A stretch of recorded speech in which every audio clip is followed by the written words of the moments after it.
don't know it, but this must be the day of takeovers, and takeovers is what it is. Because earlier today, I was doing my online dinner party, and then I had to go to work at Hey Ty, and Echo came and took over. That's right, Echo and the Funky Eye Puppets came and took over everything along those lines. So they did a whole routine for about an hour and something like that. So it must be the day of takeovers because me and Kara are taking over the Gamers Den. So we're going to take over the Gamers Den and see what's happening since Gatobi is actually at a game. And Kara, you're going to get a big kick out of this. Like I said, I had to go to work at Hey Ty after having worked at Measurement and doing some of my other jobs, including live streaming. But as I was catching the bus, I heard a announcer because the bus terminal near the Hey Ty isn't that far from the ballpark. And I was going like, I know that voice. I know that voice also well. It was Jacoby. It was one of the games that he was calling. Because, he does Jacoby.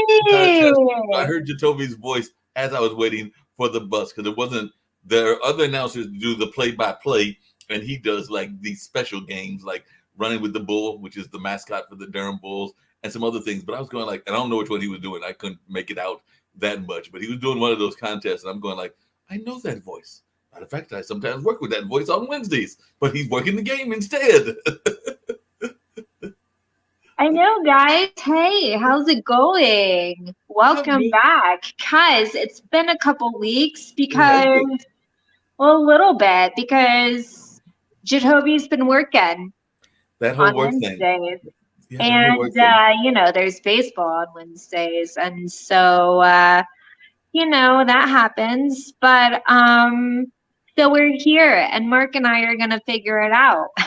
That's right. We're going to figure it out. We're going to figure out one way or the other. There is that thing called baseball. I've heard that a couple of the teams from that whole Ohio area are apparently doing good because I was watching or with somebody, and I think they said either the Cincinnati Reds or the Cleveland Indians, one of those teams in Ohio was doing well. And I think my Brewers probably the Indians because the Reds are not doing well. Okay, it must have been the Indians. Yeah, the Reds have not been following. They were not inspired by, the Bengals going to the Super Bowl. They were like, that's fine. That's just not our life today and or this year. So, that's not been that's not in the cards right now for the Reds. Maybe they'll just surprise everyone and we'll go to the World Series or maybe a playoff game. But for now, we're just gonna subscribe to losing. Yeah, that's happened sometimes. Speaking of subscribing to losing, it was one of the things I was going to bring up with Jacoby because I brought it up with some friends of mine and everything. But guess what? According to shocking news that I got recently, in addition to sitting for the cat, because I do decide to study the news and all of that, I heard, and I know we've even brought it up in the Gamers Den, because sometimes the pandemic comes up. That's part of the reason that Jacoby can go and work because there are people coming to the games. And apparently that major medicine guy, Mr. Fauci, has said that at least in the United States, the pandemic is over. So he made that announcement apparently yesterday. He said that we've reached that 60% plateau and all of that. So that he's pretty much saying that at least here it's over. We do know that other parts of the world, they still got issues. I'm still not sure it's over here. But yeah, he made that announcement yesterday. Yeah. I've been watching a lot of political conspiracy movies lately. I love those kind of movies. So I don't know. We'll see. I don't know. I don't.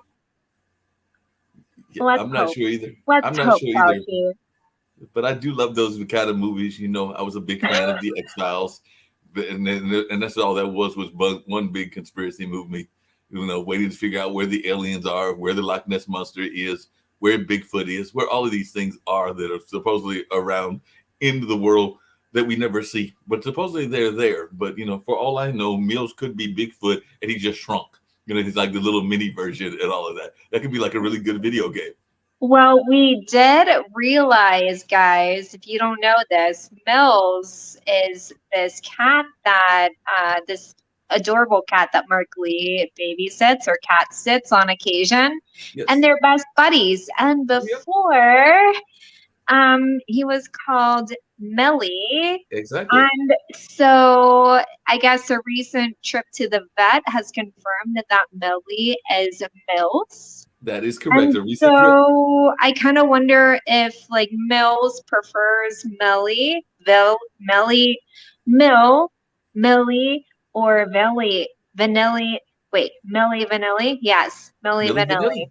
It could work. It is a kind of an orange tabby cat. So Milli Vanilli was kind of an orange kind of group. Yeah. So that could work. Because I actually saw a And group that, yeah, what are Mill's pronouns too? I'm gonna have to ask Mills that. Is it a he, she? Is it he, she, they? I Are have they? to ask the pronouns and double check and see what we have going in that regard. I was watching and saw the amazing group that I used to love.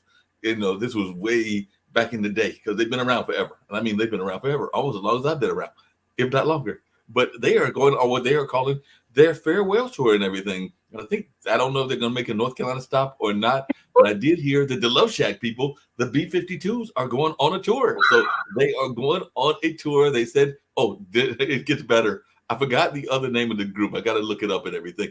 But one of the groups that they're going on the tour with is KC and the Sunshine Band. So it's the B-52s, KC and the Sunshine Band, and one of those other groups from like the 80s and that era and everything. But yeah, if that comes anywhere to the area, I may have to check that out. That would be a fun show to go to. So if it comes to Ohio, you may have to check that out as well. But the B-52s, the whole Love Shack thing, Casey and the Sunshine Band, this could be an amazing show. Mm-hmm.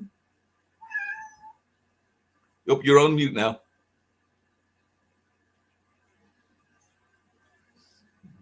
Waiting for her to get off mute. Kara's off mute. I'm still on mute. Oh no, that sounds amazing. What I'm trying to do is get a damn tripod to work. Okay. All I want is the tripod to work. That's all we want, just a tripod. Yeah, because my camera no longer. Girl, you know it's true. Mills is singing. See, Mills is singing songs. Ooh, ooh, ooh, I love you. See, Mills is agreeing. Mills is singing. Mills is like, I want to join in the duet. See, I'm gonna come over here and join in the duet. Oh, I think this is halfway working, guys. Yep, I think we've got it now. Maybe not. We'll figure it out in a minute. We'll figure it out. Yeah, we will figure it out. Cool. Didn't I see the dog walk by earlier? I know you have both the dog and the cat, and I think I saw the dog walk by. Little baby. Little baby's been trail running lately. Oh no, not the running of the trails. Yeah. I think that there's an unfair advantage here because you're sitting here trying to get the tripod managed and everything, and it looked to me like your dog buddy was enjoying the fireplace. I'm going like, wait a minute, shouldn't Kara be enjoying the fireplace and things along those lines? Because I was seeing the fireplace in the background, and the dog buddy was like, "Hey, I like it." Well, there's no fire in it. I can't well, that's true. It is put summer. A fire in the fireplace. It's bricked over. Yeah. Totally bricked over, and they're sitting there trying to figure out, why am I sitting by the fireplace? I know, and I apologize, guys. You're hearing me do laundry. Hey, I have done shows where I have done laundry. I think I've had the dishwasher. Oh, I love it when I love it when I'm doing shows in the afternoon and the maintenance people come by and they're doing the lawnmowers and all of that. And I think I even had a major like political person and that happened. I'm going like, hey, y'all got to get y'all's lawns done. We got to get ours done too, even if I am in an apartment complex and all along those lines. But you got to do what you got to do.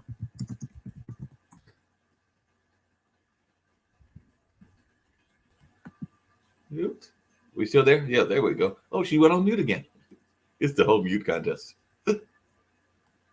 See what's going on there. Oh, so question, does this sound better or no? No, that sounds very good. You always sound good, but yes, that sounds very clear. Oh, okay. I didn't know if the audio is better on here or if it was muted earlier, or I know muted, but did it sound weird? It did not sound like echoey or did not sound any kind of weird kind of thing going on. It actually sounded quite clear and all along those lines. So no, it's about now. Say something again because that sounded a little bit lower, but not as low. Okay. Aha. Now I know. Now we know. Is that better? Yes, that is better. Aha. And now we know. Okay. Cool. Thanks. We have figured it out because that's what we do. We figure out things here on the Gamers Den and all of that. I wonder where Nivix and the rest of the gang are now that we're back Yeah, doing Nivek, this. Jahan, hey, you want to come on the show? That's right. We need you. We need to Let find us out what's know. going We'll on in send the you the internet. link. Tell us what you got going on and all of that. Hey, who knows? Maybe even Jacoby's sister will pop on. Maybe she's not busy working in Hollywood and all of that and making Uh, announcements from the Emmys and all of that and getting to see people slap each other. So the Oscar. the Oscars, I mean, but getting to see Yeah. people slap each other and all along those lines. Well,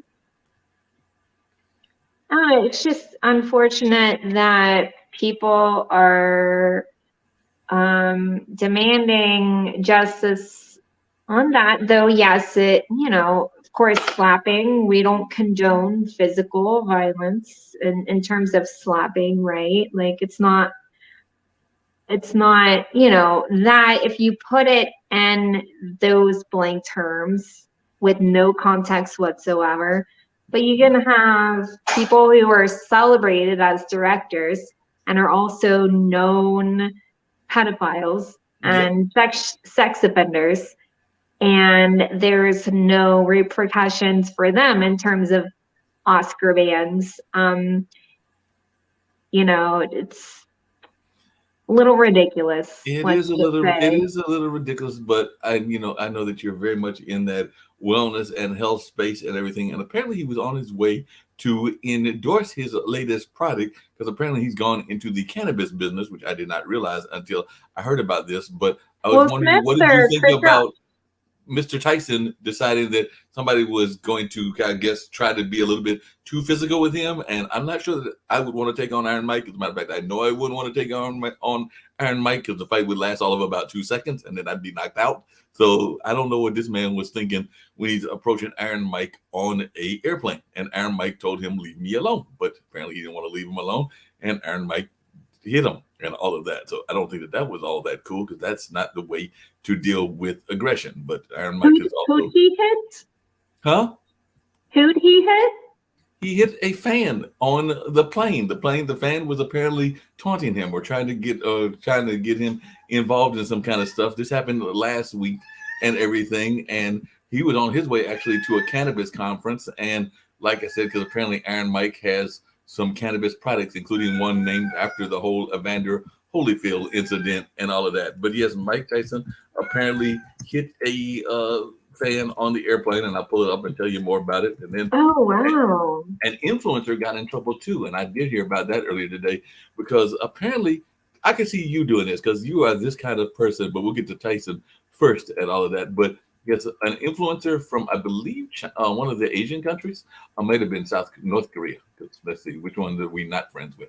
We're not friends with the ones in North Korea. Oh, I'll find it out when I bring it up and everything. But I do know they got in trouble because they were wearing pants that said F you on them and all along those lines. And they were forced basically to sounds like almost to take the clothes off, even though they volunteered to change their outfits and all along those lines. So yes, DJ Sodi, I think it's Sodi or Soda, is not all that happy with American Airlines. As a matter of fact, she might be getting ready to sue American and all of that because of what happened to her. Okay, so you just pushed in like 3 stories in one breath.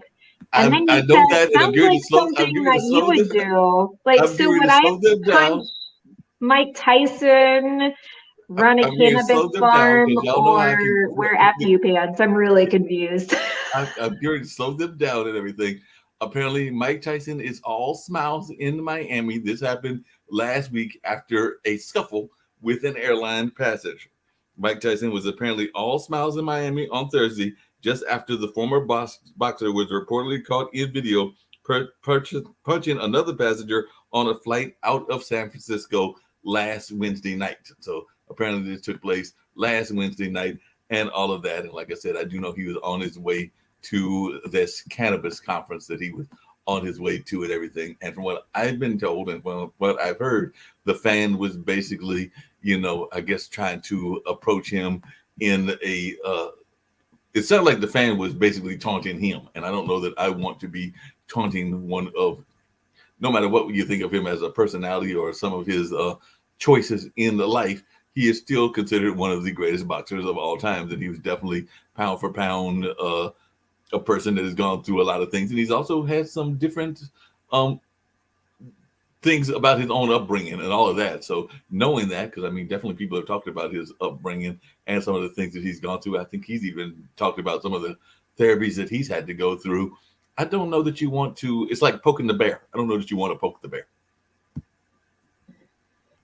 Yeah. So how did that get into another DJ Soku? Is that the same guy? It was two separate stories, and I did kind of blend them together, and I apologize for that. But I will get to the DJ story, which is what I said I was originally going to do originally. But yes, just to get to the Mike Tyson story. Oh, okay. Just to get to the Mike Tyson story. Tyson was filmed striking the man on a I get that. flight on Thursday. The man and his companions were reportedly harassing Tyson for several minutes prior to the incident. Police have not pressed charges related to the incident, and the man's lawyer, Matt Morgan, argues Tyson should have contacted a flight attendant. So apparently this man was, maybe trying to harass him, maybe, I don't know, calling him names or whatever he was doing. At first, their interaction was cordial, Morgan told NBC.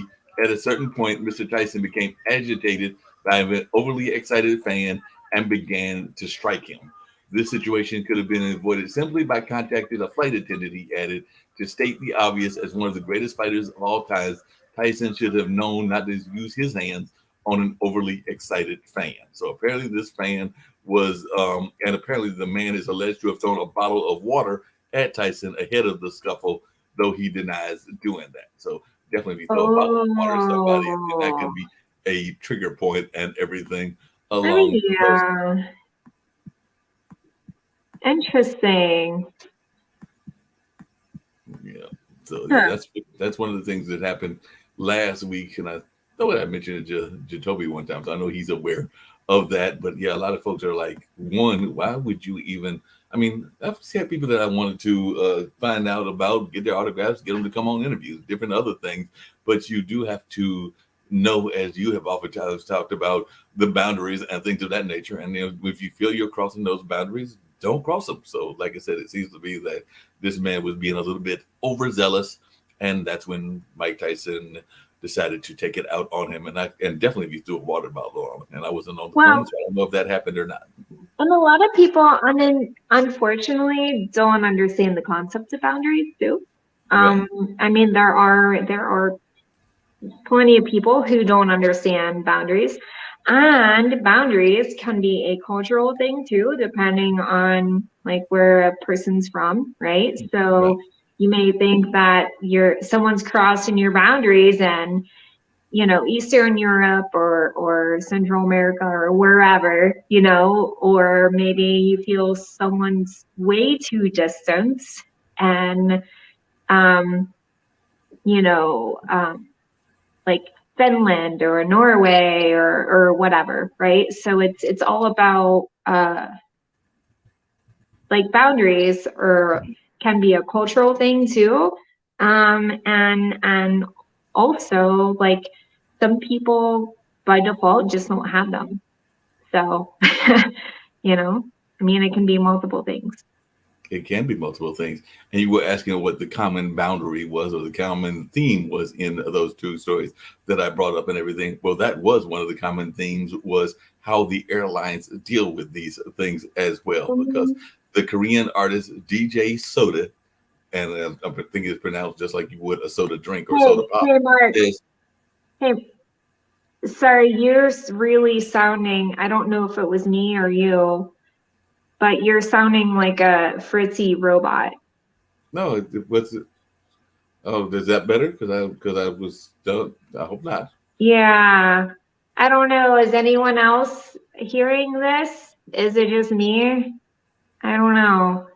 I don't know either. But like I said, because I was just sharing this amazing story of the other one. I hope it sounds more clearer. Yeah, it's really bad.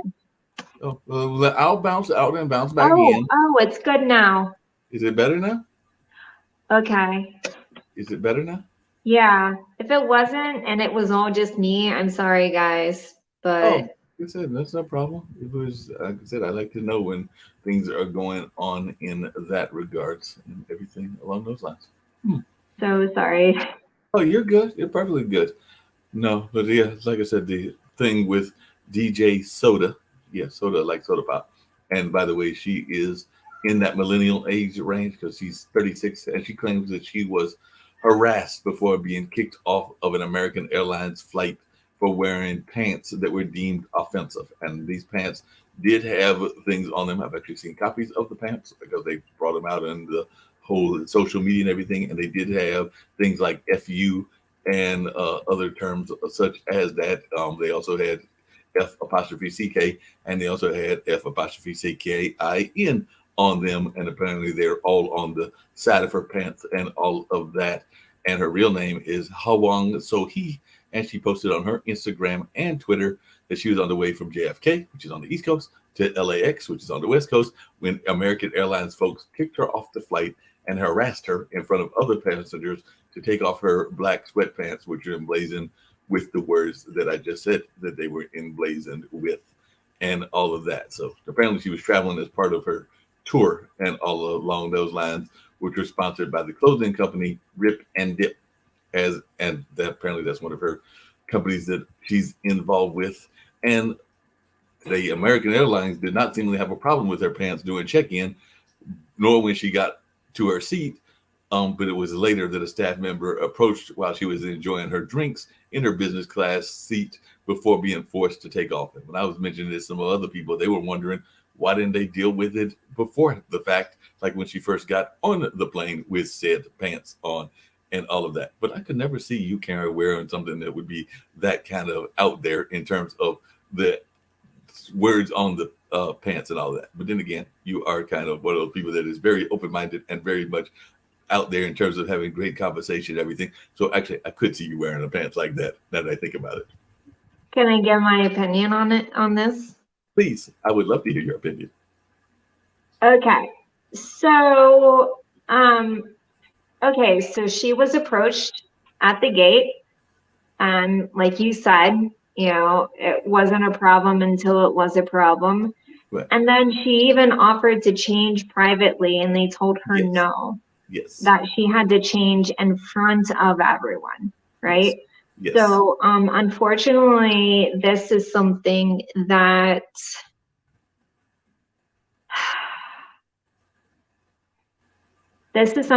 happens to women who are, very thin, fit, deemed a certain standard of beauty. She also is, like you said, she's South Korean. So, so she is an Asian woman. And so, unfortunately, women who are Asian, Hispanic, Black, African, etc., they are deemed to even more so like being picked out, right, and objectified. Yes. And especially if you also have a certain standard of beauty. She is a very beautiful, standard. I mean, she's very attractive, right? And unfortunately, this happens, and she should say something about it. She should scream to the rooftops that this should not happen, because nobody should be forced to change in front of everyone. Like, that just doesn't make sense. It really doesn't make sense. So it's the whole policing and objectifying for me that is uncalled for. I thoroughly agree with you, and I also agree with you on the fact that it was a woman and a woman of color that they were objectifying and they were setting these standards for, because I'm pretty sure that I've seen some, men, and particularly even some that are in the rap fields, but not just rap, in the rock fields and other fields, that have worn some outfits that had some similar kind of terminology on them and everything. And as far as I know, they were not approached at all. And I would say that that's been over the last several years and everything. Now, whether they've changed the rules or something, and I'm not aware of it. If anybody is watching the game again and they want to tell me that I'm wrong, please let me know. But it does seem to me that some of the different types of music that can definitely sometimes have very harsh words and definitely some misogynistic words within them, like the rappers and like the heavy metal singers and like a couple of other genres. And I'm not knocking those genres because I actually like some of the music of that genres. But I also know that sometimes some of the performers can definitely be very sexist in their ways. And that being said, I've seen some terminology like this being worn by some male performers in public places. And I'm thinking that those public places could have even included an airport and an airplane. But if you're going to have one standard for women and another standard for men, that is totally uncalled for in my mind and all of that. But then again, yeah, 100%. Because if you try to catch a male doing it, perhaps a rapper who is a Black male, then of course nobody's going to want to pick on someone who may also have lyrics of, oh, hey, I'm gonna, whatever, right? right. And but they and sometimes people, airports, traffic stops, whatever, love to target or pick petite women especially, and be like, aha, so I need to tell you and I need to set an example Right. with you and about you, right? So I mean, even for me, like, I've been passed up by guys in their big old pickup trucks going 90 down the road. But if little me and my juke, especially in the past when I looked much younger than I do now and I still look young, like, I would be pulled over all the time, just kind of like extra sass, right? Like, oh, I can put her in her place. And whether that's the intention, whether people mean to do that, just the whole ideology of that actually exists, that sometimes people do pick who they feel that they can make an example of. And sometimes it's people they think that they can control, whether it be smaller, more petite or female, they do it.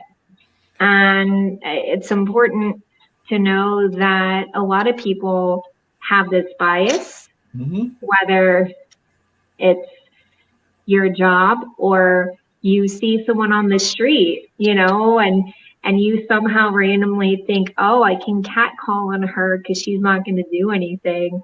And then you choose to catcall a sassy little lady like me. And then I go and follow you and then make you regret it, right? Like, it's just a universal theme of the whole, this little petite thing, I'm going to pick you out and target you. I did see your pants. There's a lot of fuck yous on them. Yes, there are a lot. I've seen the leggings, and there's a lot of fuck yous on them. There are a lot of them on there. But hip to ankle. Yeah, a lot of fuck yous. There's a whole lot of those on there. I would kind of wear them to Kroger, maybe. Yeah, exactly. Yeah, with like a cute little tank top, Yeah, I can see that. I can definitely see that. But it's interesting you brought that up because I've actually had two friends of mine that have been, well, they're two more recent friends. One is a owner of her own construction company, and it used to be that she owned it with her now ex-husband, and now she owns it herself. But in talking to Tracy Mebane and everything, and she's doing like renovations and also doing like her own building of these different constructions. And I mean, she's totally in charge of the entire building. I mean, even the paycheck and everything. But even she, as the owner, going to these construction sites, still faces this sexism where people are, giving her cat calls and stuff, and she's having to call them out as if, you do know I'm the one that cuts the checks and that I can't go fire you for this harassment that you're doing and everything. But a lot of times people just make an assumption that if a woman is working there, one, that she's a worker or a secretary, and they did not realize that she was actually the owner of the company. So, you got to also pay attention to those kind of things. And then not in that same vein, there was a young lady that was a guest on one of my shows who is a female truck driver. She actually is a truck driver, and this is like her 4th or 5th career. And she was talking about how she faces that as the owner of her rig, meaning that she's the owner of her own trucking company in that sense, and also just the kind of sexism that she gets from her fellow truckers and all along those lines. So even these folks that are in quote unquote blue collar work jobs and things along those lines, they are facing it, as are those in the blue collar work and those in academia and a number of other places. I, for one, am calling it out. I think that we need to have less of this sexism talk and all of that, and men need to step to the plate and stop treating women as strictly objects of, definitely you want to admire in some sense if you're in the relationship space, that kind of thing, but don't be doing it in the workspace and other places. And most places, like I even know one of my jobs we have to sign I want to say it's almost annual non-sexual harassment policy and all along those lines. I did have a question based on that though, and everything. I'd love to hear your take on it, because there was, in a lot of places, there are chat functions, and there are chat functions that you are able to communicate with your bosses, communicate with different people. I mean, this is not just one of the companies I work with. It's just standard company policies. Now, I do sometimes think that people take it, because of the fear of sexual harassment, they take it too far, because they don't want you to chat like just about personal things like how's the weather and everything, because they're afraid that that might lead to something that could be considered out of context. So they basically have told us, as well as people that I am aware of in other chat spaces, keep it totally nondescript. Like, don't try to do anything outside of whatever the assignment is. That sometimes can make a workplace boring in my mind and everything. So I was wondering, do you think that we can sometimes go too far when we are putting out chat protocols? Because I do understand that you don't want women or people of different orientations or other things to feel like they are being picked on or being targeted and all of that. But I do think that when you make it a blanket statement not to have any personal contact on office chats, that to me sometimes seems like it might be going too far. But I don't know your take on that. What are your thoughts? So, okay, so sexual harassment is socially taught, and taught between person to person, like right. Communities, families, it's taught, and it's mirrored by society as well. So it's reflected by society and vice versa. Right. And so what's also reflected socially and globally or universally is that women in general, universally, really, and a lot of instances, it's dangerous to speak up about it, or in the very least, which you're very fortunate if it's just the very least of it's just uncomfortable and maybe not heard of as much. If you speak and talk about what is deemed as harassment or unnecessary conversation.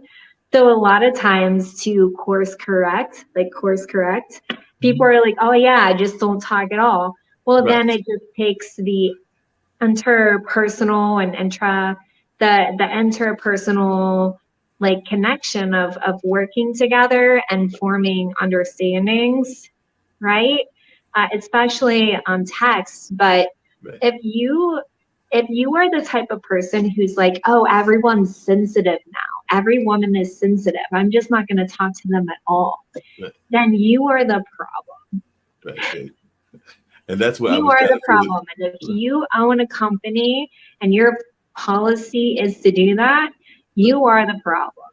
And your female workers probably don't feel comfortable there to begin with. And I'm not saying for your particular or whoever, but I'm just saying in general, like if your solution to just the known problem of sexual harassment, which is pretty much seizing someone's power Right. to make yourself feel powerful, if your solution is to take away all the power and take the ball and go home,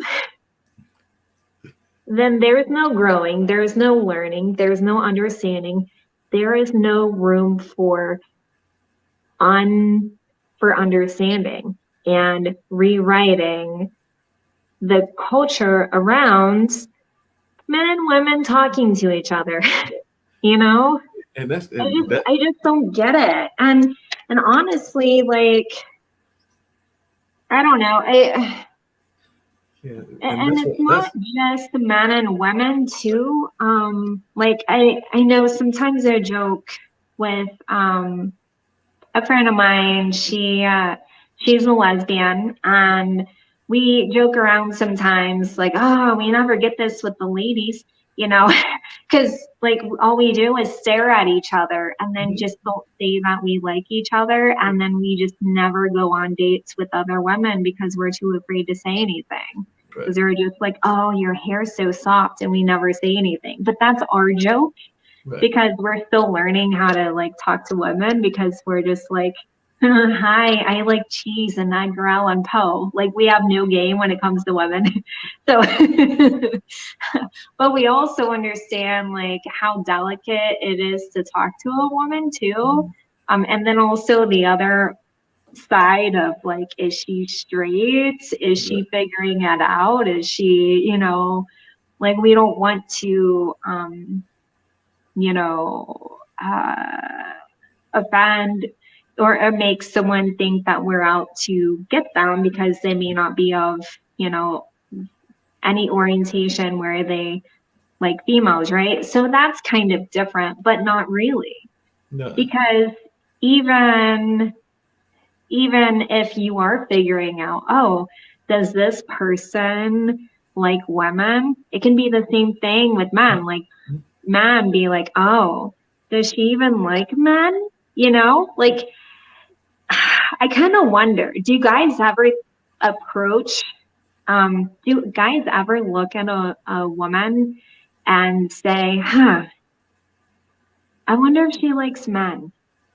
Like I think, Interesting you say that. And I think it depends on the society and the culture of the society. And I'll explain that when I say that.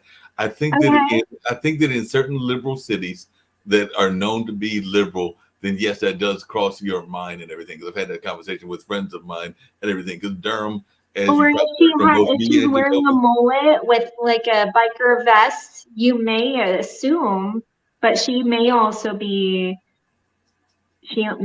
like men too, exactly.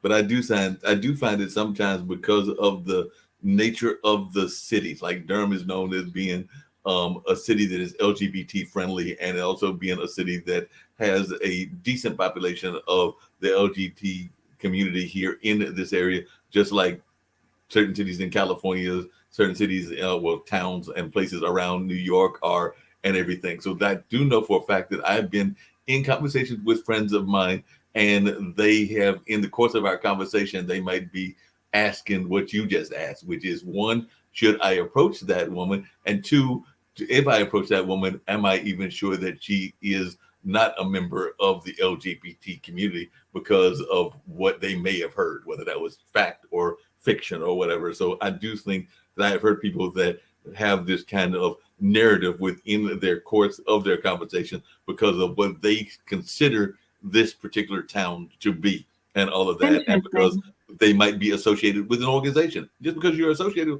with the organization doesn't mean that you actually fall into that organization's target group. Because I know people that are part of organizations that are supportive of LGBTIQ community, but that doesn't mean that they necessarily are lesbians or trans themselves. They might just be allies and all of that. But people may make an assumption that because somebody works for an organization that they fall in that category, even though I for a fact know that that isn't always the case. I've worked for some organizations such. I've been a judge for the LGBTIQ Film Festival now 2 or 3 years in a row and everything. As a matter of fact, I got some films I need to watch that are in that category now.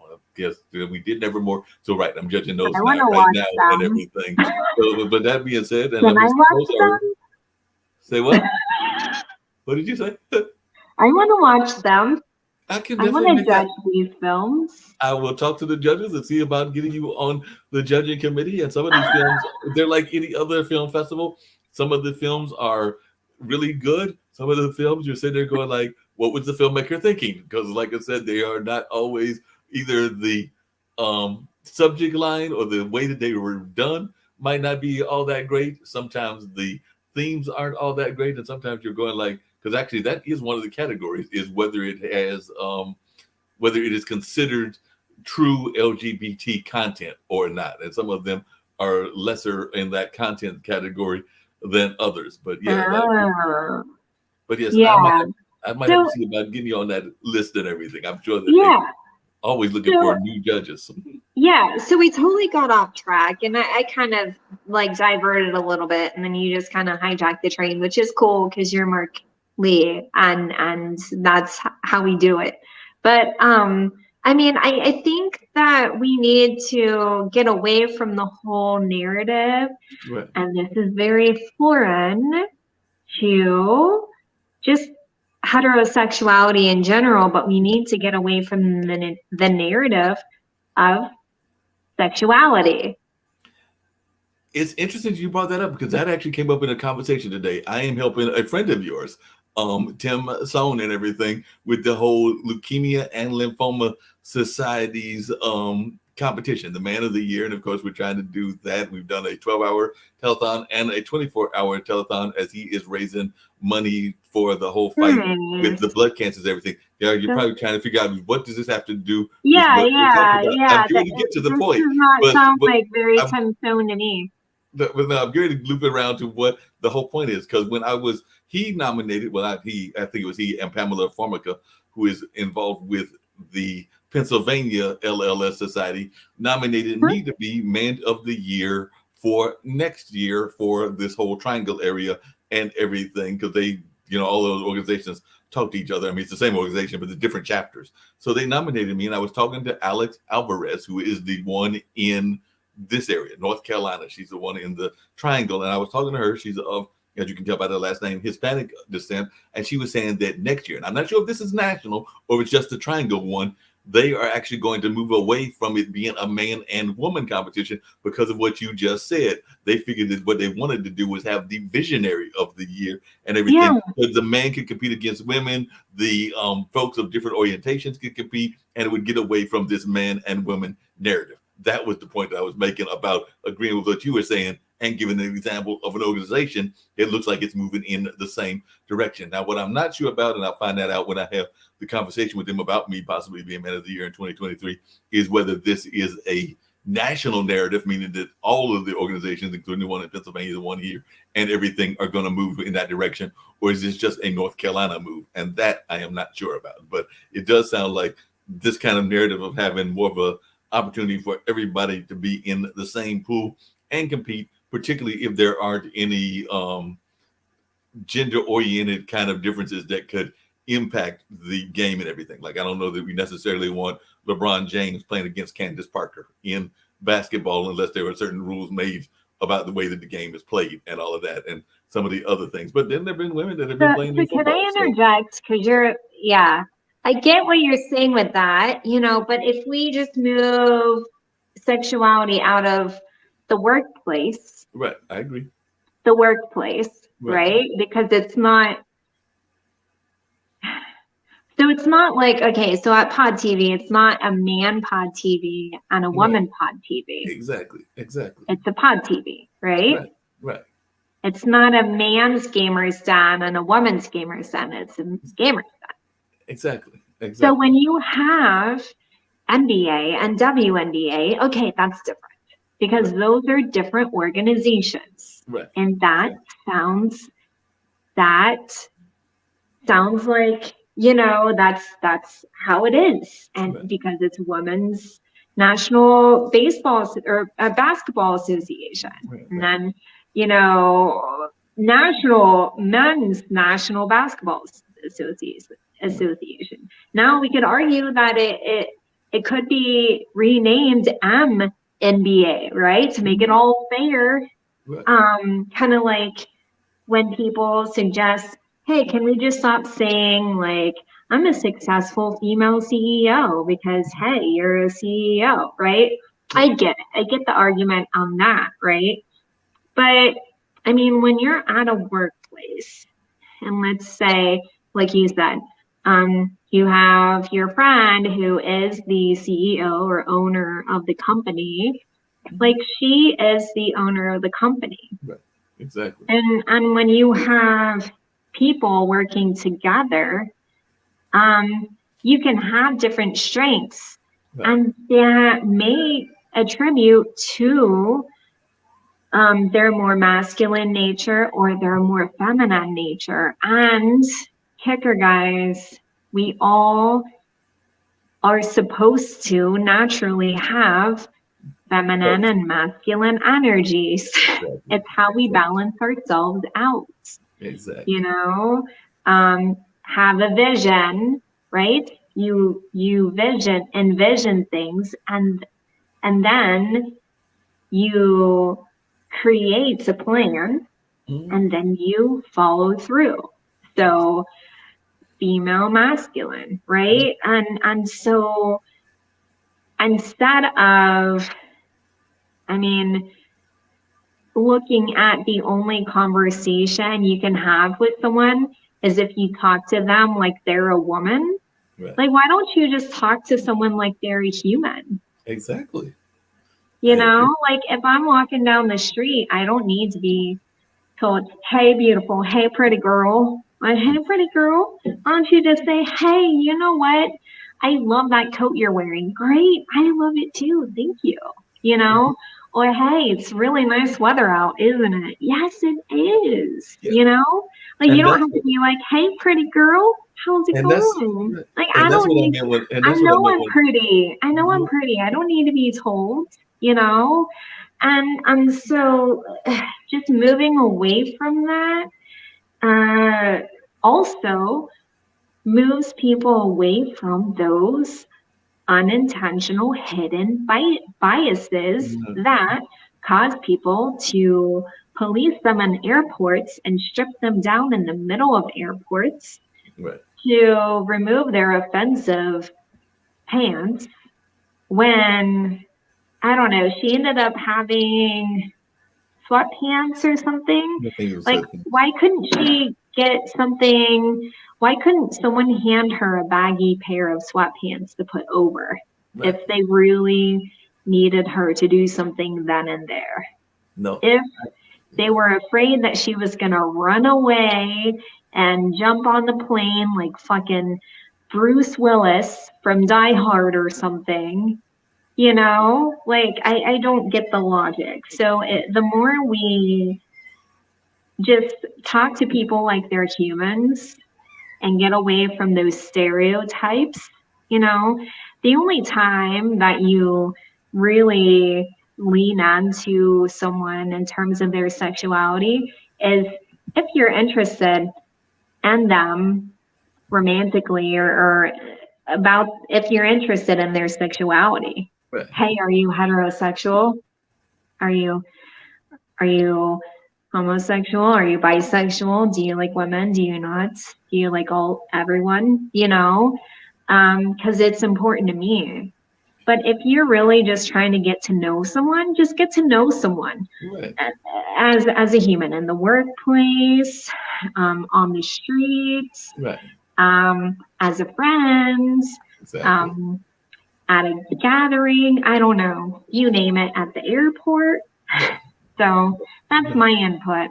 no, I thoroughly agree with you, and I can't argue with any part of the input that you just gave and everything. And like I said, that was kind of my concerned not so much about this particular incident, but the incident of the whole chat policies and everything that exists. And it's not just the one company that I mentioned. I've seen it from friends of mine at other companies as well. Because what I'm afraid is happening, and I don't know what your thought about this is from a health standpoint, and particularly a mental health standpoint, is what I'm afraid is happening. Is it because of some of the over policing that is going on? And I do agree that we have to have some rules and regulations, but because some of the over policing that is happening is that one of the things that, while it has a negative connotation, the water cooler talk and everything, it is also where a lot of times people get to know each other and become friends and things along those lines. And if you are in a hybrid world where the majority of the work, and like I said, Fauci has said the pandemic is over, but right now the majority of the work in a lot of places is still online, and you're not working with your coworkers as much as you used to.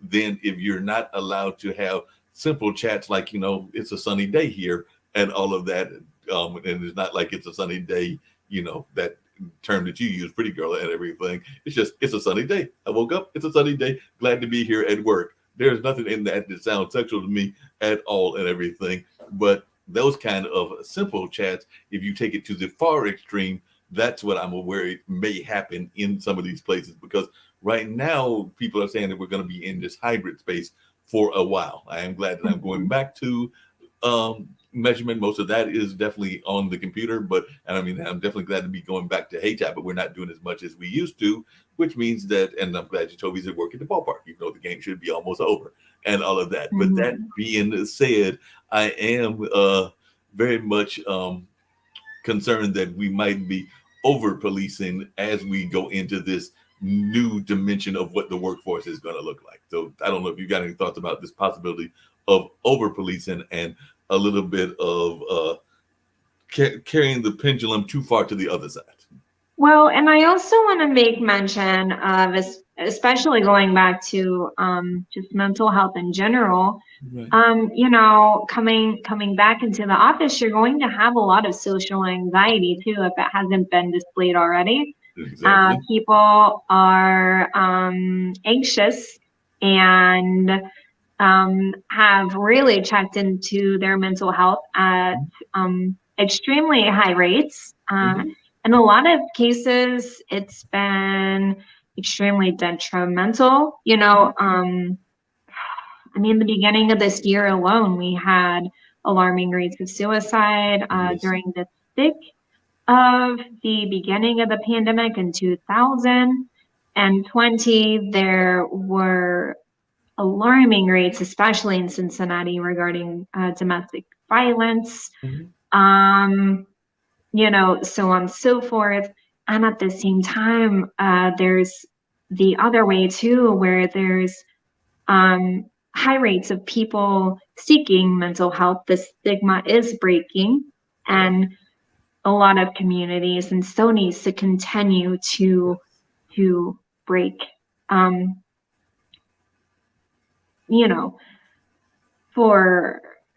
For everyone's health, and so people have been seeking help, and people have been just anxious and not really knowing how to talk. I know in my current day job, people really are confused on how to behave in public. Like, they're so confused right now. Like, literally, people are just like, what do I do? And I'm just like, are you serious? If you do what you did 2 years ago, but they don't remember. Also, you may notice, like, if you had anxiety before, or if you had a sensory issues before, they're maybe more exacerbated, right? Or maybe you have a coworker that you didn't know too well, or maybe who always seemed like the creepy one, someone who just kind of like weirdly talked but didn't really know how to talk because he didn't have social cues or she didn't have social cues, and you think that that's flirting, but they really have no social cues, right? And then that can be deemed as sexual harassment. And then that's another level of awareness too, where it's like, no, be understanding that people just actually have blocks around social cues, right? No, Or maybe they don't have errors, or maybe they don't have lack of social cues, but they are just emotionally vomiting all over the place, right? So it's like, one, to answer your question with the hybrid workplaces, it's like, if you haven't experienced it already, be prepared to see a lot of weirdness with people trying to figure out how to talk to each other again face to face. And two, if you feel any vibe that doesn't make you feel good, please speak up. There are work laws in place where you have to, where it's important to speak up. And, this is also why the Great Resignation has been happening too, where, if you're at a place where you do feel uncomfortable and you're subjected to this discomfort daily, especially sexual harassment, and apparently your work doesn't think that that is something that should be protected, then you have every right to, job hunt, if you're able to, and go to the next place. Or set boundaries in a way that you just duck down and just keep working. But, it all goes back to the workplaces trying to police and be like, well, let's just stick in our box so we don't offend anyone. And that just shows your weakness overall. So let's just not do that. And then let's just learn how to communicate, set boundaries, communicate those boundaries, respect those boundaries, workplaces and work humans, and just keep trudging forward together. I agree with you on that and everything. Ironically, you were saying that, and I was just thinking to myself about some of those workplace boundaries and all of that, and those boundaries that are new that folks have. And yes, even a simple thing like a pollen cold or just a quick cough and everything, and that doesn't always mean that you have a cold or everything. And even though certain people may be saying that certain cultures in the West, the pandemic is over and all of that, I can tell you that if you go to a restaurant and you just have like a simple clearing of your throat, everybody kind of looks at you as if you've already got some form of the worst thing ever possible and all of that. Because I know that happened to me as recently as yesterday. Went to the Subway shop and I had something in my throat, so I cleared it, and it might have sounded like a cough. Next thing I know, everybody in their neighbor was sitting there going like, all right, is he all right? Is he all right? Do we need to rush him down the road to Duke and everything? And it was like that kind of immediate panic that does happen. And now that folks are saying that it's over, but if they hear something as simple as a common cold, they are ready to make it the worst case scenario and all along those lines. Or maybe that was just my own paranoia. Who knows? But it could be both. It could be. But I do have a question coming because we are here on the Gamers Den, and I know that our person that we love doing this on a regular basis with, Jatovi, is at the game and everything. And I'm actually going to check and see if I can find out the score of the game and whether they're winning or losing. But I did see something that was video game related that also talks about something that we talk about all the time, which is these different societal norms and everything. And apparently older Americans, of which I am glad to be slowly but surely creeping into that category, even though it's not quite hitting near 60 and 70s and all of that. But still, 60 is actually around the corner, but definitely not ready to hit the 70s and 80s as of yet. That's dad's category. But that being said, they apparently are refusing to say game over. Millions of senior citizens across the country are splashing serious cash on video games, saying they help keep their brains stimulated and create a bond with younger family members. The findings came from a new survey published by gaming website Fandom Spot on Tuesday. The surprising results buck the widely held stereotype that video games are purely played by teenage boys. Old people don't just want to sit on the porch and watch leaves fall. They want to, no, this looks like a great quote. They want to have fun, is what Fandom Spot's Elisa Ciliata said in a statement provided to the New York Post. This study might even encourage more senior citizens to give gaming a go for some of the benefits cited by their peers. The site polled 1,000 video game players aged 65 and over, finding almost half spent at least $500 in the past year on consoles, games, and accessories. More than three-quarter of those polled said the games helped them to keep a healthy younger mind, while 76% said they facilitated relationships with family and friends. That finding also refutes the cliche that video games foster isolation and antisocial behavior. So that's one of the things that they are saying in this new study. And back in 2019, a study by the AARP determined that video games were booming in popularity among Americans aged 50 and over. The organization found the number of older players grew from 40.2 million in 2016 to 50.6 million in 2019. And my guess is that they did a survey in 2022, it's probably even more than that in that sense. Well, yeah, I mean, the pandemic, like, especially older people, you know, it's like, oh, make sure, especially if you're autoimmune compromised, have diabetes, et cetera, stay in, wear your mask, socially distance, kind of socially isolate as much as possible, right? For the last 2 years. And you can communicate with your grandkids over video games, which I'm sure is like, whoa, really? You know, and so you can do that and also keep your mind sharp, aka like I at almost 38 years old, I'm always like terrified I'm gonna like end up with dementia, calling everyone Rita.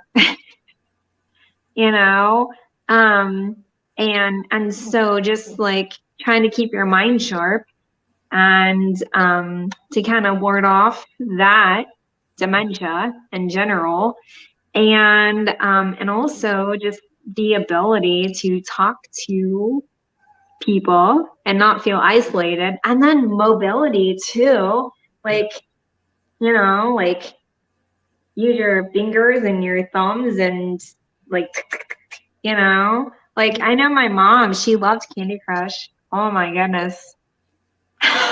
That's actually the game that I just took off of my phone because I've never got into Candy Crush. I took that one off the phone. I do still have Solitaire on the phone, and we'll have words, and I still play Words with Friends on occasion, and some other ones. I took Candy Crush off just because I was like, I never play that game, so that one just, and it's a relatively new phone. But Nintendo's Animal Crossing apparently became a beloved video game during into a popular pastime for some senior citizens, and scared of those that were scared of venturing outside for fear of catching the virus. So that's one that did pick up in popularity. And another one that picked up in popularity was because they mentioned one of them, and I'm trying to figure out which one that was. I know they mentioned Animal Crossing. Oh, Wordle. They said that the online puzzle Wordle was the second most popular game for Americans over the age of 65, while Candy Crush, which you just mentioned, took the top spot. And all of that. Candy Crush actually had the top spot, and they did say that even the one that a lot of people, and I know Jacoby talked about it, some people call it out for its balance, but even Call of Duty has been seen to be very popular among America's senior citizens as well. Sorry, I'm not used to like these late nights again, you know? I'm like, but wow, yeah, Call of Duty. That's pretty awesome. See, I'm all like crosswords, Tetris, you know. Sudoku. Crossword trivia games and all of that, even though I did learn from Rich Ross, who's been on the cover of our other shows and apparently used to work for I think he used to work for one of either Leno or one of those people. He worked for one of the late night shows and is known as a genius. But even he admitted that I would not want him on my trivia team because I know I'm not good at trivia. But I was thinking a man that's known as a genius would probably be good at trivia. But he was like saying, "No, I'm not good at trivia whatsoever," or anything along those lines. But I do like trying to play those games every once in a while. What did you think? Just out of curiosity, since we're over here trying to see if Jacoby pops in at all, and while I check to see, he won't, and that's fine. But that being said, is what did you think of Mr. Elon Musk buying Twitter?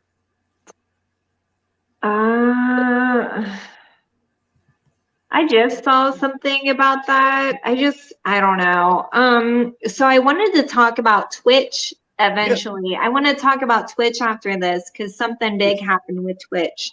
I would love to hear that like today that people are just like rah. But I don't know. Elon Musk in general, he is just the symbol of a privilege, honestly. You know, he's like, oh yeah, I'm gonna live so minimalist and you know, I'm gonna keep building all these you know, all these extravagant cars and AI, and we need to go to the moon because aliens and you know, all this. And it's like, what privilege you have to just, you know, live on a mattress in a tiny home just for fun, and then buy things like Twitter and then talk about living on space.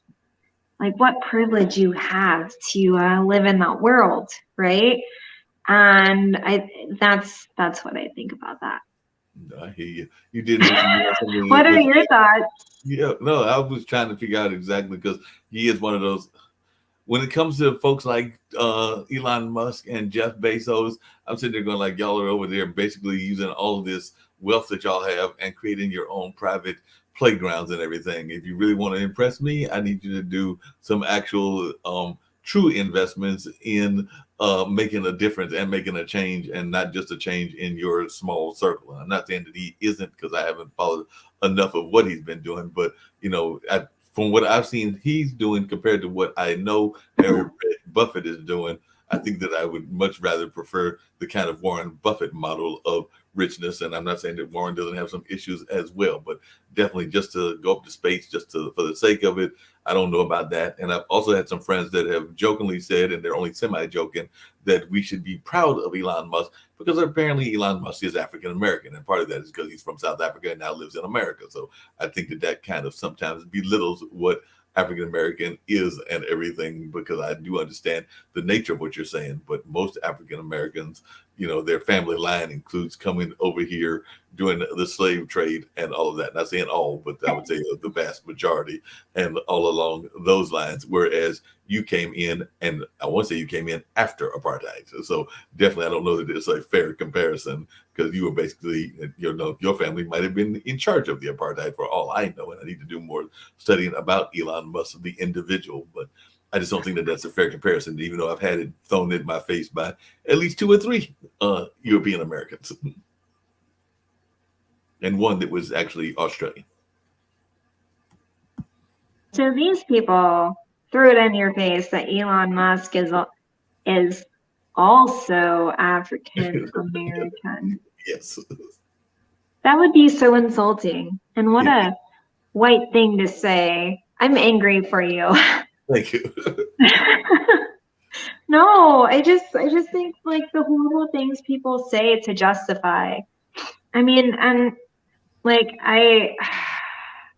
the whole continent of Africa and the whole history is so complex, and that's not even counting colonialism.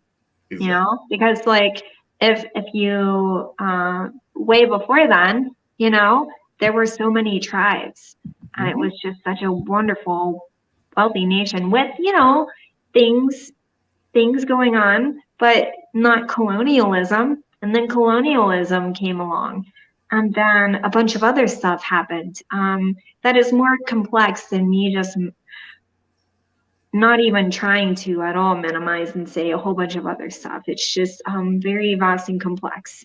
If you Exactly. don't even throw the history of white people who eventually grew up and raised babies, and then those babies grew up in Africa, but Yep. they're not of Africa.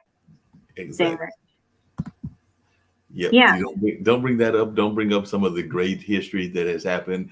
Then Even some that of would the great just mean history that that, they're European Africans. right. But and saying and don't even But bring up that some of wouldn't the even make sense because then that makes me angry at myself and just like I want a clarification. So if anyone is anyone knows a lot about this, hop on. hop on. Let us get some clarification But on that all just, that. yeah, I Yeah. just no, that part would, yeah, that just doesn't make sense. And that justification, like that's not a justification at Yeah, all. but I've heard some crazy justifications of some things that have made me angry. But I'm Mister Try to be calm. But some of the things that I've heard in the last couple of years don't make any sense to me. Like people that have told me that they don't think, and some of them are even people of color themselves, that they don't think that systematic racism exists either, and that they want me to point out things like the banks and the mortgages, and when I point them out, they dismiss them. So I'm going like, I just gave you an example, but you don't want to count it as a true example because when you came into town, you had a better experience because maybe you were of wealth or of a different sort of nature and everything. So yeah, there have been some conversations that have gone on that I'm going like, what world are you living in? And at the root of it really is like people's insecurities around their power. If you feel like you have to really prove your power and throw it on someone and prove your point, then that's kind of you're feeling like you need that power all the time. So that kind of demonstrates you feeling out of power on the inside. And people who don't assert their power enough, they are just afraid of it because maybe they just have a shit ton of power, more power than they know what to do with. And they have felt like they maybe deserve to be silenced, right? And so it's interesting how all the isms in life really bring out that power imbalance and how important it is to really be in line with yourself. For sure. So we definitely got out of talking about Elon Musk and Twitter, but not really, because I mean, what? He's just trying to buy everything? Yeah, we Is just that the trying to buy point? Like, I everything. haven't really read too much. I just read the lines Elon Musk and then Twitter. Well, And then I didn't read anything else about it. basically, it sounds like he's pretty much in the process of buying Twitter, even though a friend of mine that is a poet made it clear that the deal apparently is what they call a tender deal, which means that he still has to get some of the other stockbrokers to go in with it in order for him to have full control. But it does sound like he is trying to have full control and all along those lines. And definitely gone along those lines. Okay, now this is something too similar to what I'm sorry, I just got sidetracked because I do sometimes when I'm looking at stories and everything, but this is too similar to some of the stuff that Jacoby has brought up and everything in past stories. But apparently a fictitious man, a fictosexual man has wed a fictional computer uh synthesized pop singer 4 years ago and said he's now unable to communicate with his wife but is still in love with her. So apparently, this person, Ashko Kondo, is in that whole millennial age. He's like 38, and he was dating Hatsune Miku, depicted in pop culture as a 16-year-old with turquoise hair for a decade before they had an unofficial wedding ceremony in 2018. Kondo, one of many who identifies as, I didn't even know this was a category. I've learned about all kinds of things, like I recently learned what sapiosexual means, which means somebody that loves people of intellect and all of that. But apparently, this man identifies as a fictosexual, and that is someone who is sexually attracted to a fictional character. And he spent 2 million yen, or about $17,300, on the nuptials, but his family did not attend. Now married for 4 years, Kondo 38 says his relationship has hit a roadblock. He can no longer speak with Maiko due to a technological hurdle, according to the Japanese newspaper Mainichi. So apparently, he really spent some of this money, and he did acknowledge that the relationship might be odd. He understands Maiko isn't a real person. It doesn't change his feelings for her. And since falling in love with her in 2008, he is finally able to interact with Maiko for the first time in 2017, thanks to Gatebox, a $1,300 machine that allows device owners to interact with characters via holograms and even unofficially marry them. Hey, I've been single for a long time, so does this mean I'm going to get a hologram now and everything? I don't know. That sounds like a whole lot of money. Well, and actually looking up what fictosexual is, like how many of you were in love with the whole idea of Lara Croft when Lara Croft and the Tomb Raiders came out, right? Mm-hmm. Especially when Angelina Jolie became Lara Croft, and then suddenly I was like, oh, I really like Lara Croft now. You know, like, and when 50 Shades of Grey came out, everyone was all about, what was he, Christian Grey or whatever? Like, oh yeah, 50 Shades of Grey. I did have a crush on Wonder Woman. So does that mean I was fictosexual? Fictosexual. You're fictosexual, Mark Lee. Having a crush on Wonder Woman. There was a couple of them. There was Wonder Woman. There was a couple of the, I liked the Sabrina, the really smart one. And there might be one of the other ones. I think the Cheryl Ladd one as well. But I did like a couple of the Angels and definitely had a thing for Catwoman, even though she was a bad girl. Elvira. Yeah. So apparently I was fictosexual a couple of times and didn't even know it. Yeah, we all can be fictosexual, apparently, or a lot of people can. So can we talk about Twitch? Please. Okay. I do want to talk about, because we're on Twitch an awful lot. Mm-hmm. Not tonight, because we don't know how to do anything but talk. But apparently, Twitch is reportedly considering major changes to the monetization practices that streamers are upset about, because the potentially lopsided percentages work out to pad Twitch's bottom line. According to Bloomberg report, Amazon, which is Twitch's parent company, is considering multiple changes to its partner program in order to boost its profits. These changes include a new revenue split from subscriptions, a new tier system, and bolstering advertisements. One of the monetization changes under consideration is a revenue cut from subscriptions for partnered streamers, Twitch's most popular streamers. So if you're a partnered streamer and people like pay for subscriptions for you, these changes affect your revenue. So the proposed cut would decrease the revenue partner streamers make from subscriptions from 70% to 50%. Ooh, that's a big drop. Yeah, 20% cut.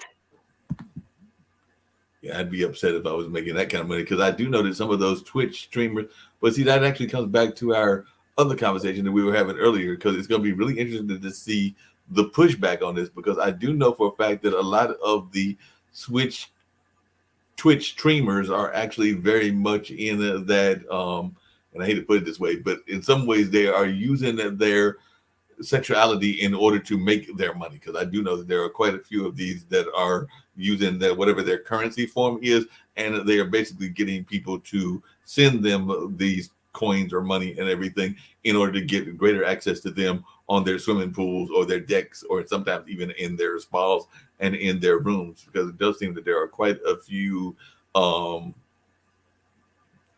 trying to figure out a term for them, but women that are definitely using the Twitch stream as a way to and their own sexuality as a way to have some source of revenue and all of that. Because I'm not going to, I mean, honestly, that's a good business model. If that is something that you are in power of and you have a structure around it and that's your boundary, right? I mean, and you have procedures in place where, like, hey, I understand that like creepers, more creepers are going to be attracted to this, but also my model subscriber or whoever, my model base is this, and so this is what I want to gear my audience to or as or whatever. I mean, perfect, because you own it. You're not, you are in center of you, and you happen to be showing your sexuality and the way that you feel comfortable. So that's different, right? And that's what So go them. no, and I agree, go them. But my question is, what kind of pushback are they going to give to Twitch? Because I do know that from what I've heard, some of these people are making pretty decent change, and if they are making 25% or a quarter of that change gone, I would imagine, and there's quite a few of them in the country, that they might kind of go up in revolt and kind of be like, "Hey, Twitch, you're kind of cutting into my money. I don't like y'all cutting into my money. Can you rethink this whole policy and all of that?" So it comes down to the whole notion of how much influence do influencers really have? Because if enough influencers come back at them, then they may wind up changing their model, because those influencers might be like, "Hey, I've been building up my base. I've got millions or tens of millions of subscribers and all of that, and they are giving me a pretty decent money that I can live in this nice house or this nice wherever they're staying. I can have my boat, whatever I've got, and y'all have now cut that into a quarter. I think that I'm a little upset. So therefore, Well, I'm going to go after you." another proposal Twitch is considering is adding a tiers system for partnered streamers. So these tiers detail the criteria a streamer must meet to receive 50% or 70% of revenue from their subscription. In exchange to this proposal, anonymous sources told Bloomberg that Twitch might release streamers from their exclusivity and their contracts, which will allow them to stream on Twitch's competitor sites like YouTube and Facebook Gaming, potentially to recoup any cut revenue. So that is another option. So that may just mean that gamers may not see a lot of revenue from Twitch, but they can still use it. And then Twitch is still going to get their cut, right? And then people can go to other sites and get their money there. So I mean, honestly, that sounds good, but it sounds like more of a hustle too. Like there's pros and cons to it all.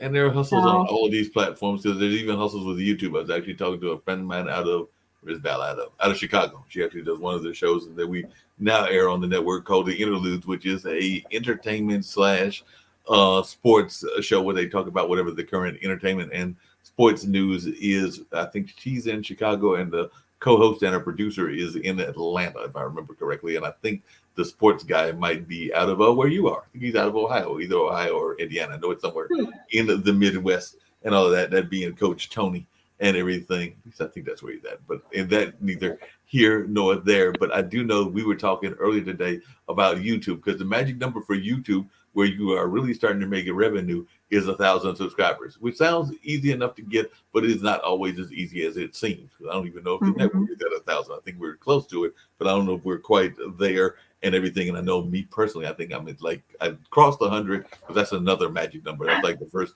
plateau and everything. And now I think that I'm pushing maybe near 150, but that's a long way from 1,000. So apparently once you get to 1,000, then that's when the money opportunities really start getting out there. And that's what I'm talking about. I think Val is at 138 and all of that. So yeah, I think once you get to 1,000, then YouTube start offering you different kinds of benefit packages and things that can add to some pretty decent change. Interesting. All this is interesting. I know I just had 1,000 on LinkedIn. Yes. And LinkedIn is a whole different ball game. And I think that I don't know what kind of numbers you need for LinkedIn. There's probably tens of thousands or hundreds of thousands, because I know I've been definitely in that category, both with followers and everything. But then I've got some other friends that are in the hundreds of thousands categories of LinkedIn and all of that. So yes, I'm not sure what the magic number is for LinkedIn. Even though I will say, and I've said this on a couple of platforms, I do like that LinkedIn. Some people are upset with LinkedIn with some of the polls and some of the surveys and some of what they consider more Facebook like content. But I still find it to be a professional site, and I also think that it is a great site for people that are in that activist space. Whether you're in an activist space because you're concerned about domestic violence or things along those lines, whether you're concerned about business coaching, whether you're concerned about issues that you are important to you and everything. I've seen quite a few people use the live streaming and the LinkedIn space to bring up those kind of conversations, which I think is actually a positive move on LinkedIn's part. And apparently LinkedIn is also getting ready to go into the audio side of podcasting, because I knew that they've been having some town hall meetings, and I attended. I think the last one I attended was either 2 or 3 weeks ago, and all along those lines. But it does sound like they are strongly moving into not just the live streaming space, but also the audio podcasting space. Yeah, there's LinkedIn Audio. But, it's beta testing right now. Yeah, that's what I meant. The beta tested one. Exactly. Yeah, it's kind of cool. I haven't access to it, but I know people who have, like yourself. But I mean, yeah, LinkedIn, of course, getting out of gaming. But I mean, I think I know some, gamers on there, but they work in the gaming industry versus, But I mean, it is an awesome space for coaches, right? For me, this month, the month of April is Sexual Assault Awareness Month, Sexual Assault Awareness and Prevention Month. And, April, I went most of the month of April before realizing, like, hey, there's a theme. And the theme is creating safe online spaces, right? Which is another conversation to open up too. That honestly, I think that online platforms need to get a little bit more hip on. Such as if someone just out of the blue just messages you, hey, baby, you should be able to block them. And you should also be able to get them kicked off of the platform. I don't think anyone should ever think that that is okay to say to anyone. Hey, baby, right? But that's still allowed to happen. And then I know people who speak up against racial injustice and they get kicked off of LinkedIn. But then people can spout homophobic ideologies and transphobic ideologies very proudly, and they're still fine. So, it's about understanding what a safe space actually looks like versus the whole to the letter thing. Like, oh, well, like our legal system, I guess. Like, oh, well, it doesn't, it has this, and this, but not this. And so it's fine. Or I'm sure they didn't mean it that way. Like, really? What does hey baby mean to you?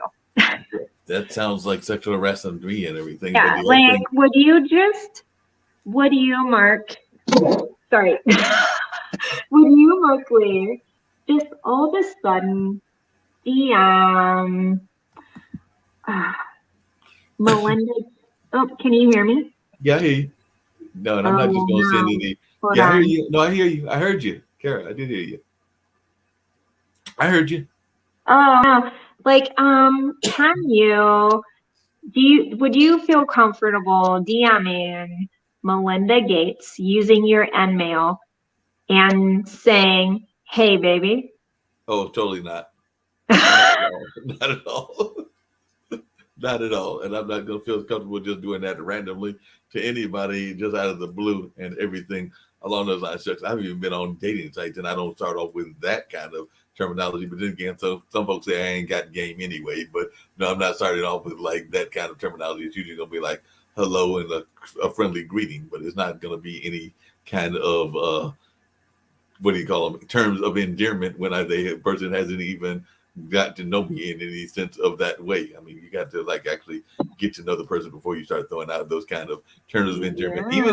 Even though ironically, I do know some friends of mine that we've had this conversation from the opposite side, because I do have some female friends of mine that use some of the times those terms of endearment in such a way that when they get called on it, they are surprised because it becomes like their catchphrase. So I do know some women, and I'm sure there might be some guys out there too, but did they use, particularly women, they use that terminology of, that is terms of endearment that you would think would be for a spouse or a significant other, but they just kind of think of it as a catch-all term that they have gotten used to. It comes back to what you were talking about earlier with societal norms, and Oh, maybe that was yeah. something that became a catchphrase in their family. So even though the man may take it, if he is going to take it that way, in the wrong way, and I can't think of one off the top of my head, even though I'm sure after we're done with the show, I'll remember the friend and remember their phrase. But it's a phrase that a lot of times people can think of as being a term of endearment, but they just mean it as a general term.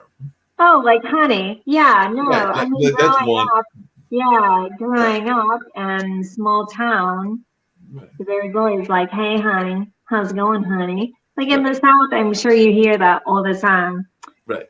And that's what I'm you saying. know? It was something like that. It was either honey or dear, Yeah. but it's one of those terms that is very much can be taken to be either a term of endearment in relationship, or in certain communities like the South, it can be taken to mean just a general catch-all phrase and everything. So I guess I've had, because there might have been interest with one or two of those parties. So when they would use the term, then I'd be like, if you're not going to use the term, and if you're not going to at least give me the inclination of what the term means, we're going to have to come up with another term. Just call me by my name.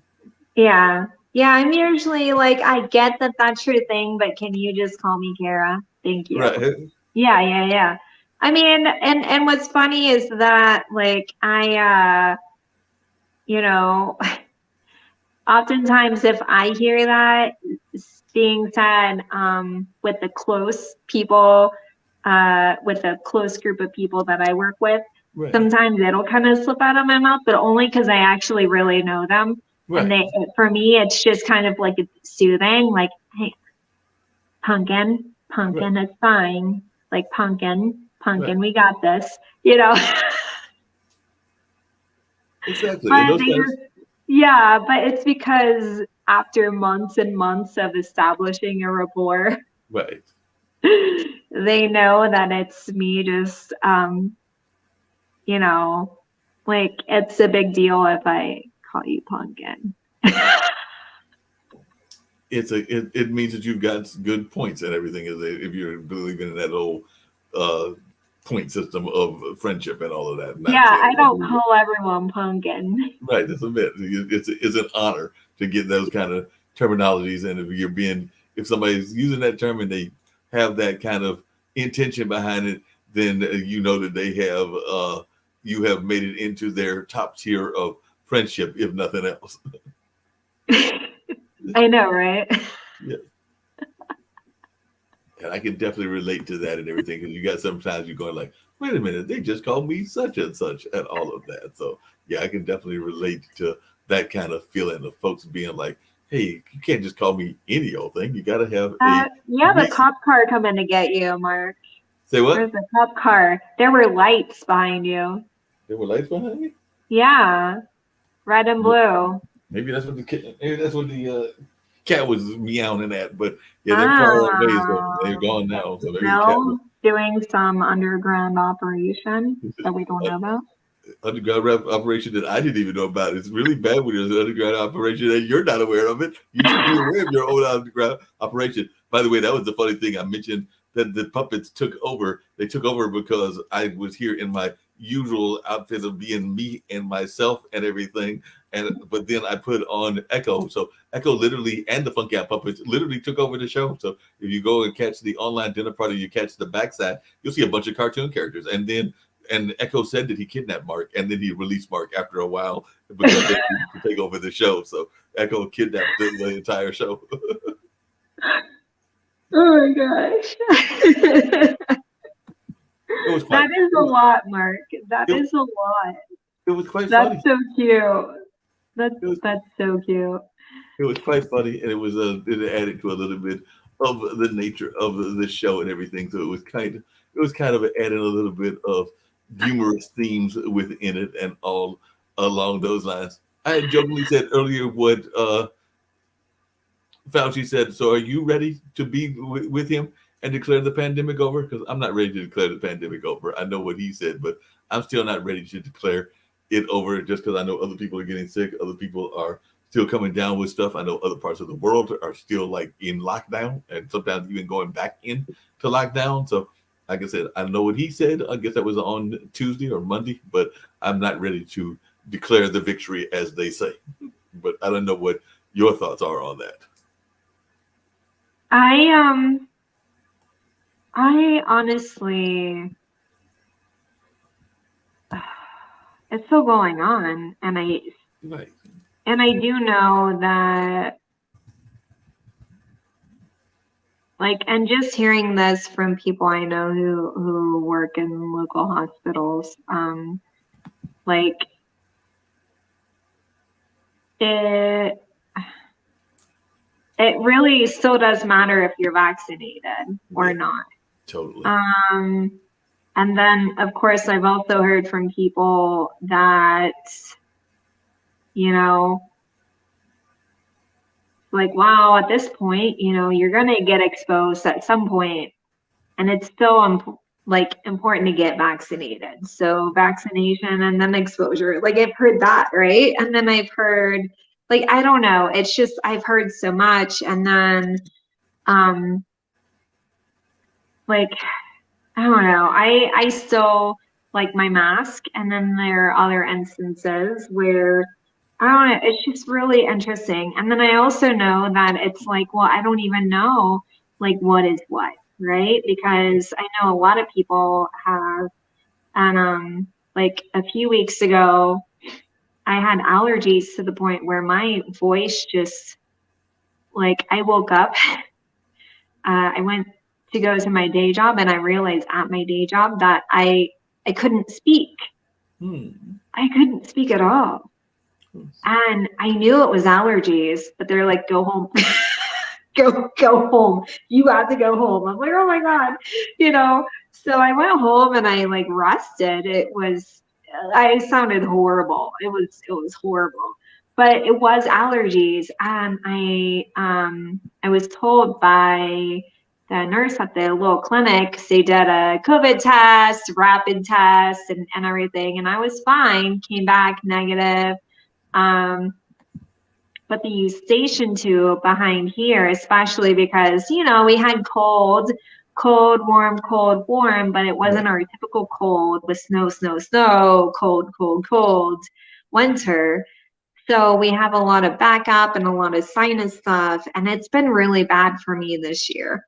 Hmm. And also just, stress in general, not being able or not feeling like I could get such a grounded source like I typically can or do. And that's been amending, right? But yeah, it's been like my eyes have been crazy, like just super filled with allergies. And then you station tube, it's filled. So uh, it's just crazy. So we have that, right? And I think that the world is just changing, and we all still need to get used to this idea of masks, because whether it's COVID or just illness in general, Well, that's the like other thing. I've actually liked the idea of, oh, I have a cold, I'm gonna cover up my face. You Well, know, yeah, you have a cold, cover up your face. no, I agree with Um, you. But the ironic thing is that now that everybody is having these mask restrictions lifted, it seems like everybody in their, to use the expression, their mother, father, uncle, whatever, is totally going out without mask and everything. Because I know that definitely I was, as I mentioned, the bus went right by the ballpark. And by the way, the Bulls did lose the game, unfortunately, and everything. They were playing Memphis, but the ballpark went right by there. And I want to say, they were probably already in the stadium when they went by the second time. But when they went by to go to Hayti, it was when the folks were getting ready to go into the game. And when I looked off to the side and looked at the people going into the stadium, I do not think I saw a mask A1. And like I said, that was very much at the beginning, so it was maybe only a pool of about 40 to 50 people that I was looking at a stadium that holds 1,000. So like I said, this was at a very probably early stages, or maybe even was at the point that everybody was in the stadium. But whatever it was, I know that when I glanced, I only saw, like I said, that was a quick count and a quick estimate of what it means people I saw, but I know it wasn't the long line that I'm used to seeing, and people were having their cars go in to go to the game. And I glanced, and I will admit it was just a glance, but in that glance, I do not think I saw a mask of one. I know that definitely the buses are saying that they will make the masks, make the mask available, but they're not even saying you have to wear them now on the bus, even though I had mine on, and everybody on the bus I think did have on masks, now that I think about it. Oh, wow. But they're not I saying know on our connector and our metros we still have to wear masks. No, they changed the rule here in North Carolina. They said that it is encouraged, but you don't have to. And I think that's for the entire system. So they are still encouraging it. But before, you couldn't get on the mask with it. You couldn't get on the bus without a mask. But now, they will. This was a few weeks ago when I went on the connector. So you're right. Things really have changed very recently. Good. And I think all of that had to do with that airline change that took place and all along those lines. Oh, yeah. You know, I still feel like if I got on a plane now, I would still wear my mask 100%. Oh, yeah, totally. Just like double mask. Double mask, triple mask. Speaking of double and triple mask. Speaking of double and triple masks, I'm going to let Kara carry the conversation while I look for my lens, because the lens just popped off for a second and everything. Popped off? Yep. Did Mills take it? Mills is taking a nap. Mills is taking a nap, and this will only take like literally a hot second. So if you just hold the conversation, because I think I know where it's at. Matter of fact, hold on. So Mark is getting himself sorted out, and we have 10 minutes at the Gamers Den anyways. But, Jatovi is a hard act to, follow. But I hope you have found any of this insightful on the replay, because we do recognize that it is a late night here on a Wednesday night. And hey there. I'm trying to get the lens adjusted again, but I have thoroughly enjoyed this conversation with you. I think we touched on a lot of things, just like we do regularly with Utopia on the Gamers Den and the rest of the game. I miss that man. I miss him so much. Yes, and I've missed you. Good to see you. It was good seeing you as well. And like I said, whether we have to maintain this on our own while he does games, because I do know that some of the games are on Wednesdays, or whether we're going to have to figure a system out for sure, because we can't just leave people hanging. Exactly. We can't be inconsistent here. We have to figure it out. So thanks for dealing with us, guys, while we try to figure it out. Totally. And you, as always, are amazing. You are truly amazing, as always. So I'm just glad to have that amazing individual on there. I wish I could be as amazing as Miss Kara, but I cannot be. I'm just myself, and you're just you, and that's what makes us amazing. That is what makes us amazing. As a matter of fact, since you brought it up at everything, and since it is the Gamers Den, and every other animal has had their moment in the sun, but Mills has not, I may take off the camera for a second, just so the Mills can have a cameo appearance on this show before we get off. So we're going to pop off, and while you talk about what we've talked about, and I'm going to go grab Mills so that Mills can make a cameo appearance. Okay, yes. So Mills is adorable. Yes, Mills is adorable. I know you saw Henry. You probably heard him. He was snoring a few times. But yeah, we're just two animal obsessed people. Trying to fill in the shoes of Jacoby. Jacoby, we miss you and we love you bunches. And yeah, do you have any thoughts on Twitch? Any thoughts on the DJ Soda incident? And there's Mills making the cameo appearance. And Mills is like, he's It's like, not I'm liking taking a this. nap. What's going on here? Do I have to be on camera? Do I have to be shy? You know I'm a shy cat. Aww. I'm just too shy. I don't want to be on camera. He's like, get away from me, you weirdo. This is like, who is this woman talking about me? Who is this woman talking about me? And all of that. Say, who is this woman that's talking about me? And all of that. Have you seen the TikTok? There's the face. There's the face. Have you seen the TikTok thing or Reels thing where they play this video or this audio and it says kill John Lennon, kill John Lennon, and then the cat looks at the camera just like Mills did. Yeah. And it's something about like with cats, it's like they're just really inclined to hear that, and then it just looks like they're conspirators. That's what the cat is doing. The cat is being a conspirator. I'm gonna let the cat down now so he can go back to sleep.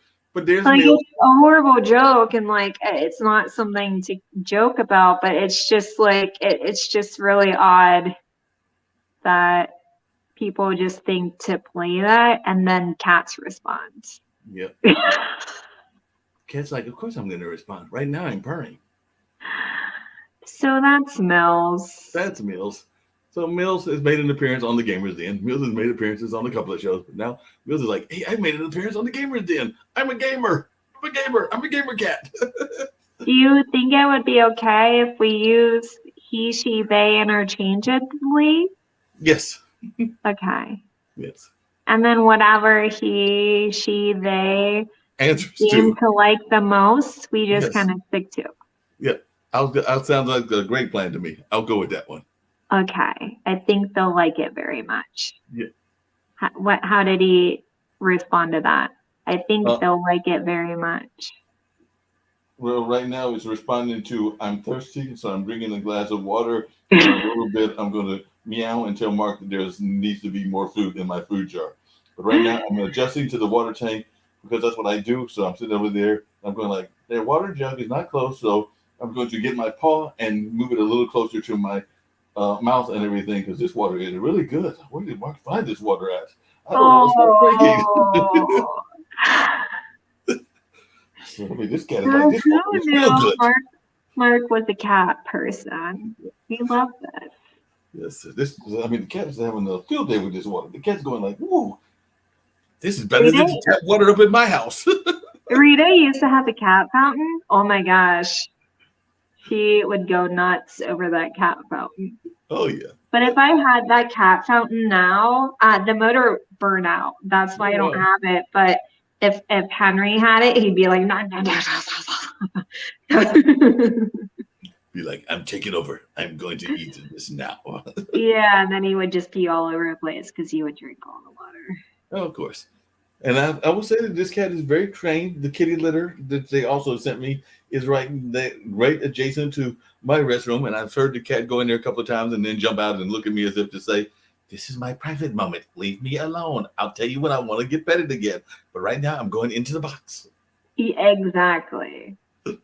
Yeah. Nobody needs to look at anybody while they're doing their business. But it is funny when they get, because it's a deep litter box. So it is funny when they kind of get their paws over and they're like, I'm not quite satisfied yet. I want to stay here for a minute. I'll jump out when I'm done. But right now, I'm just going to be right here. So, okay, now I'm done. Now I'll jump out.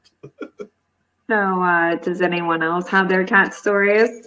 Also, what do you want us to talk about next week as we figure out our Gamerson situation? Yes. Well, we're going to reach out, I think, to some of the other gamers. So we'll see if there is not a game, who knows, maybe Jatovia will be back, but we will reach out, both me and Kara, to Nivix, Jahan, the young John, the young lady from Oklahoma, whose name is slipping me right now, even though Yes. Siren, was that it? No, that's not it. Siren. And Siren. then Nivex's friend, Right. the gamer. Right. So yes, we're gonna reach out to them, and who knows, I might even reach out to some on LinkedIn. You may do the same. So we're gonna try to have at least some conversation around the gamer industry, even though we also oftentimes, even when Toby is here, as he loves to put it, you can use gamers context to talk about just about anything. And we did talk about a lot with sexual harassment and Twitch and a number of other things based on what I had seen in the news and everything. But definitely, I think we stayed within the context of what we usually do, even though usually there's some games going on as well. So maybe next time we'll find the games that are easy to play that are usually very bad for me, like that whole charades drawing game, because we know that I can't draw. Yeah. We know I can't draw worth a lick. Do you know how to do the OBX thing too? I am learning the OBX thing because of this whole thing that I was doing with some of the people in the metaverse, because I've learned about the metaverse and all of that. So I have learned some of that stuff. I am nowhere near to the expertise of Jatovi, but I might reach out to some of my friends that are better in that and see if either through Jatovi or some of them, I cannot learn some of those tricks so that we can possibly get some of those games going as well. So definitely I will try to improve some of my skill set as well. And I know that others that are part of our team know that skill set. I know John knows how to do it because he's got his own channels, because he's got HD Max and everything. So hopefully we'll hear from some of those and they can help us guide this ship while Jatovi is following around with the Bulls and the Hurricanes, who actually look like they are going to make matter of fact, they will make the playoffs. That's a given. Now, they're considered to be favorites, actually, but they've also had some major injuries at a major position, namely goalie. So that might hurt their chances. But I do know that they were looking like they had a strong chance to win the Stanley Cup, or at least be in contention. But then, like I said, I think it was a couple of days ago that I think they're down to a rookie goalie or a third string goalie or something like that. But the goalies have been hurting over there in that land.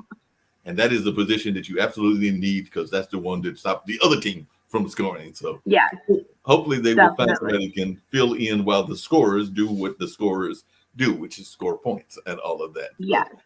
That being said, we will reach out to our regular crew as well as some of our possibly newer crew, because I know that you mentioned you got some gamer friends, and I've got some gamer friends as well on LinkedIn, and we'll see what they've got to say about popping in maybe next week, because I think that we did all right for being off for 2 weeks and coming back in a little bit on the rusty side and not having our videos and all that we usually start the show off with. So I guess we're going to end it the same way we started it, which is with the 30-second spot until Jatovi sends me a copy of the video so that we can actually play the video and all of that.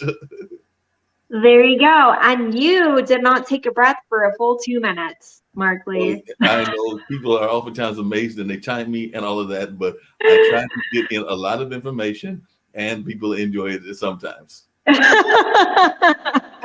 I am always amazed. And on that note, my goodness, Jatovi, we love you. Markley, I love you. Everyone, thanks for tuning in. We love you. We'll see you next week. See you next week.